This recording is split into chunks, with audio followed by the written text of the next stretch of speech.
Welcome to Jesus Changes Everything, a daily podcast dedicated to providing a fresh look at the ancient and glorious truth that Jesus not only reigns, but is busy about the business of bringing all things under subjection, that celebrates the wonder and the glory that he has been given all authority in heaven and on earth.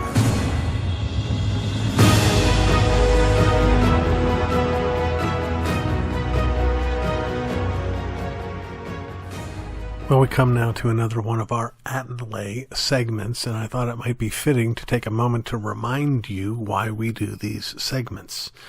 It's my hope and my prayer that in doing them, I will equip you, the listener, to be in a better position to understand what you read and what you hear as you go about studying on your own. And that's a fitting reminder today because usually what happens is I'm finding key Latin terms that are used regularly in theological argumentation or exposition, and I have the opportunity not only to inform what the Latin means, but to sort of unpack the very doctrine itself. Well, not today.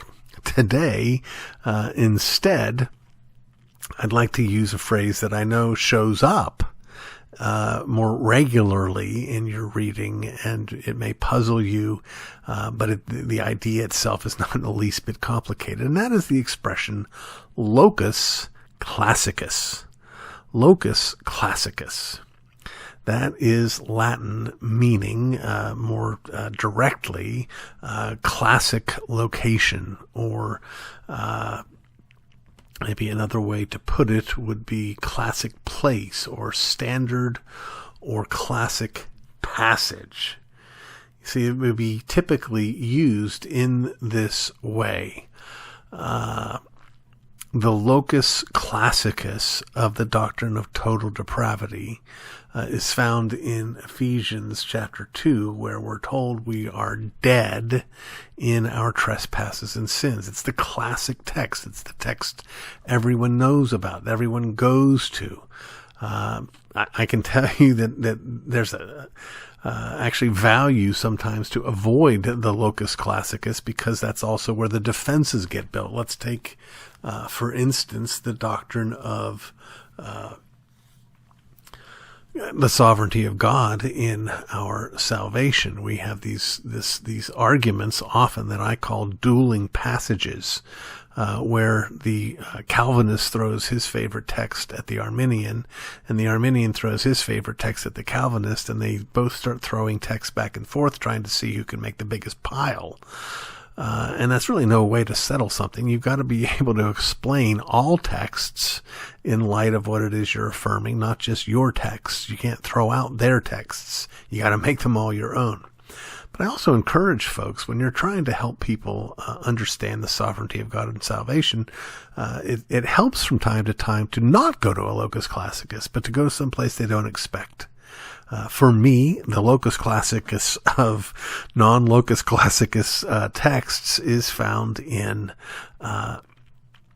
God's judgment on the serpent in Genesis chapter 3, when he says that he, that is God will put enmity between the seed of the woman, between the woman and the serpent, between her seed and his seed. God says he will put enmity, which suggests to me rather clearly that we are all by nature children of wrath. Another locus classicus. We're born as the enemies of God, but God's promise is that he will change us. Not that we will change ourselves, not that we will ask to be changed, because that would require a change, but because he will put enmity in our hearts. He will change our hearts. So when you're reading along and someone says, well, the locus classicus for this is that, probably if you've ever seen it, you figured it out in context. It's not, again, that distant from how we would speak in English. Just like magnum opus, which I think we covered very early on in this segment, which means great work. A magnum opus is the most significant work put out by a scholar in his lifetime, so that the Summa Theologica of St. Thomas Aquinas would be considered his magnum opus. Calvin's Institutes would be considered his magnum opus. The 3-volume Rational Biblical Theology of Jonathan Edwards by Dr. John Gerstner is Dr. Gerstner's magnum opus. So Locus Classicus is the classic text or the classic passage that is used. When we go through our segment on the Shorter Catechism, one of the things that I have not done is read the proof texts that are attached to the questions and answers themselves, because they put together this list. This doctrine you'll find here, that doctrine you'll find there. That's how they provided their answers for us, and that's again an example of finding those classic texts. So now you know what Locus Classicus is. It's got nothing to do with cicadas whatsoever, and everything to do with where we find those texts that most clearly teach this doctrine or that doctrine.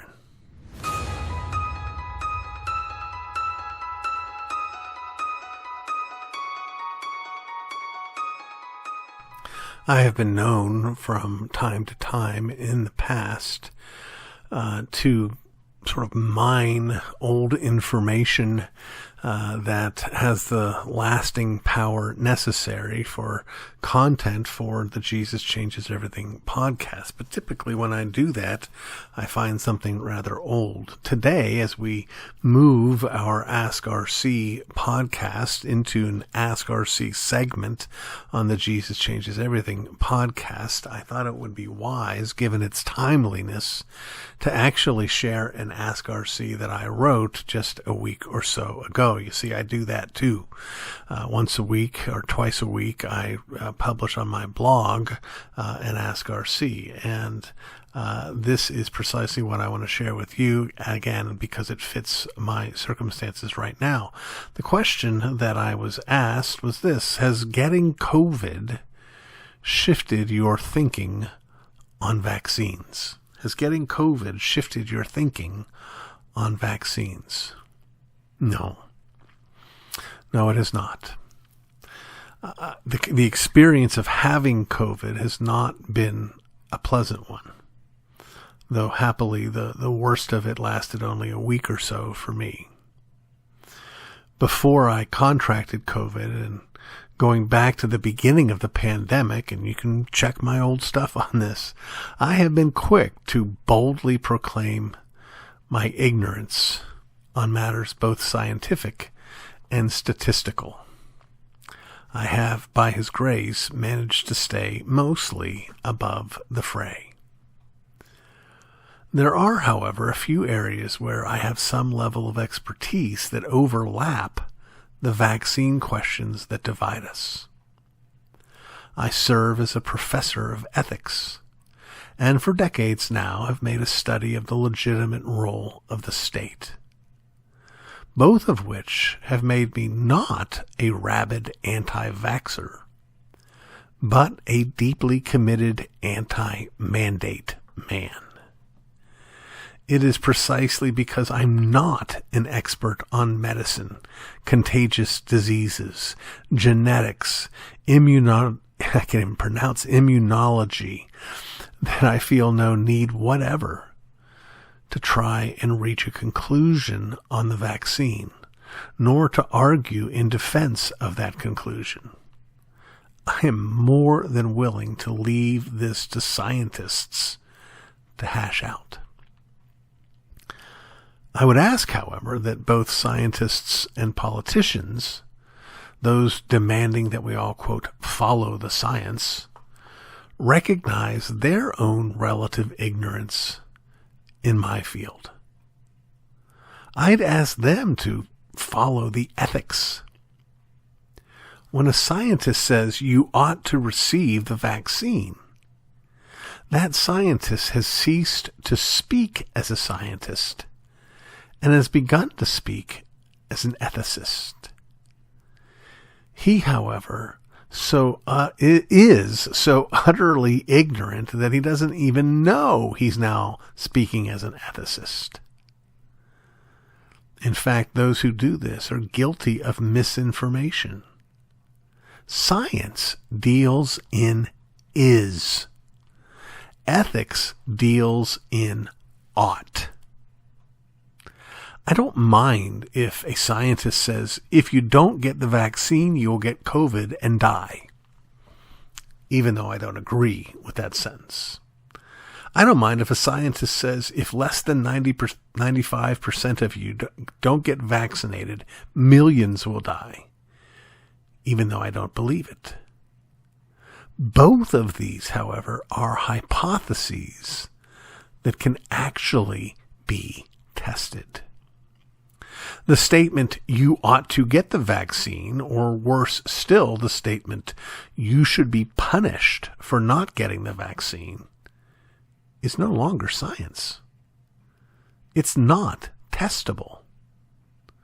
No one ever looked in a microscope and saw an ought. Here is an ethical statement. Most of us should not, or ought not to be, arguing the health benefits or disadvantages of getting the shot. But instead, all of us should recognize that scientists and politicians are ill-equipped to be laying down health imperatives. As a professional ethicist, I stand by that statement, and I welcome all counter-arguments. But let me give this advance warning.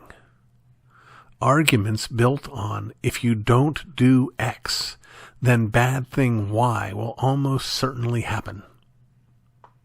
Those kinds of arguments have no weight with me whatsoever. We don't actually know the future. We don't actually know what outcome would be best. We do, however, know this.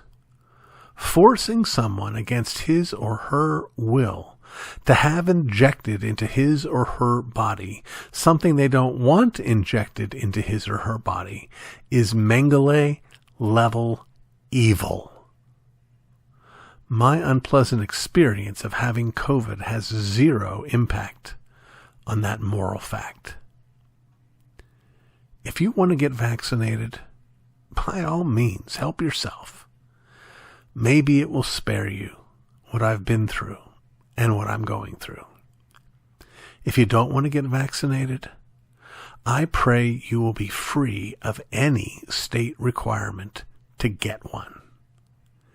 In both instances, I pray you can see the absolute wickedness of making people get the shot.